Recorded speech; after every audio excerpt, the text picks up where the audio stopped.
राजधानी लखनऊ में पुरानी पेंशन बहाली के लिए हड़ताल को सहमत हुए कर्मचारी शिक्षक। लेकर हड़ताल पर सहमति के लिए आपने एक मतदान कराया था। कितने विभाग इस सहमति के जो चुनाव थे उसमें शामिल थे और क्या परिणाम है उसके बारे में बताइए। देखिए, इसमें हमारी परिषद से जितने भी लगभग 160 विभाग हैं वो इसमें शामिल हैं। बाकी ये हमारा केवल परिषद का वो था, लेकिन हमारे ये जो एनजीसीए का कार्यक्रम पुरानी पेंशन बहाली को लेकर, इसमें हमारे केंद्रीय संगठन भी हैं, हमारे शिक्षक भी हैं, तो ये सभी को मिलाकर ये पूरे भारतवर्ष में चलाया जा रहा।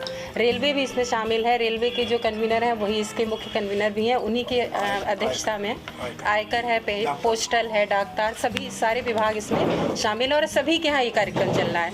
हमने भी अपने परिषद से जो संबद्ध संगठन है उनमें चलाया और लगभग 100% ऑफलाइन ये हम लोग को पत्र मिले हैं जो इसके लिए सहमत हैं कि पुरानी पेंशन बहाल होनी चाहिए, और लगभग 96.3% हैं जो ऑफलाइन हुए हैं। लेकिन अगर देखा जाए तो पुरानी पेंशन बहाली को लेके कई बहुत समय से आप लोगों की तरफ से कई कार्यक्रम किए जा रहे हैं और तब भी अभी तक कोई सरकार की तरफ से कुछ अभी का निर्णय नहीं लिया गया, तो किस तरीके की हड़ताल होगी, क्या होगा पूरा हड़ताल का पूरा उसके बारे में बताइए।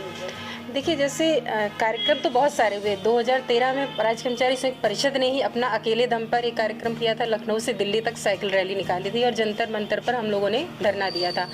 लेकिन फिर ये हुआ कि इस पुरानी पेंशन की समस्या से तो जो केंद्रीय संगठन है वो भी ग्रसित है। सारे कर्मचारी जितने भी सरकारी एम्प्लॉई हैं वो इससे वो हैं, तो एक एनजीसीए के नाम से एक संगठन बनाया गया जो 21 जनवरी 2023 की जिसकी नई दिल्ली में बैठक हुई थी, जो उसमें ये डिसाइड किया गया था कि हर महीने की 21 तारीख को हम जनपद स्तर पर कोई ना कोई कार्यक्रम करेंगे। इसी के तहत 21 मार्च को यहाँ जनपद मतलब पूरे देश के हर जिले में कार्यक्रम हुआ था। उसके बाद फिर 21 मार्च से 21 मई तक जनसंपर्क किया गया और फिर 16 मई को एक पेंशन रथ यात्रा निकाली गई थी जो कि पूरे प्रदेश में उसने भ्रमण किया था। 27 लखनऊ में 14 जून को ये हुआ था। 27 जून को यहाँ चारबाग के रेलवे स्टेडियम में कार्यक्रम हुआ था। 27 जून को चारबाग के रेलवे स्टेडियम के साथ साथ हर प्रदेश के राजधानी स्तर पर ये कार्यक्रम हुआ था। 10 अगस्त को नई दिल्ली के रामलीला मैदान में ये कार्यक्रम हुआ था।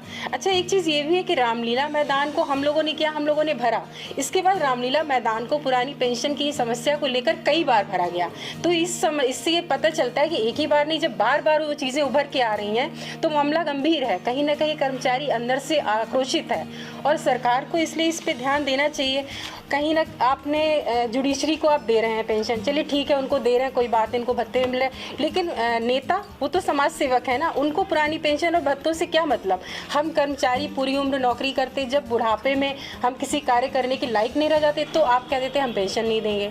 और आप हमें न्यू पेंशन स्कीम के तहत 14% जो दे रहे हैं, हम नहीं कहते आप हमें हर महीने दीजिए, आप हर महीने ना देखिए, हम जब रिटायर होते हैं आप वो % हमारा जमा करिए और आपको शेयर में लगाना, आप कहीं भी ले, लेकिन हमको रिटायरमेंट के टाइम एक मुश्त रकम चाहिए।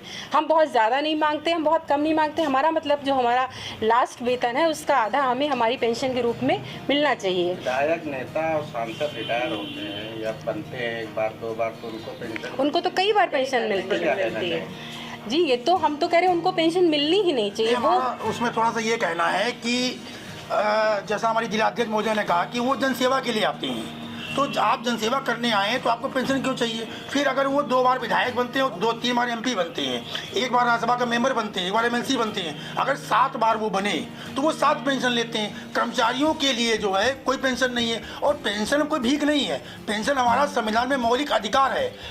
पेंशन हमारी राजा महाराजा के समय से, अंग्रेजों के समय से चली आ रही है, क्योंकि हम अपने जीवन काल का स्वर्णिम समय आप सरकार की सेवा में देते हैं। और एक बात उठती है कि राज्य कर्मचारी कोई कार्य नहीं करते हैं। आखिर जितनी भी गवर्नमेंट की योजनाएं धरातल में हैं वो राज्य कर्मचारी द्वारा ही तो उनको अमल में लाया जाता है।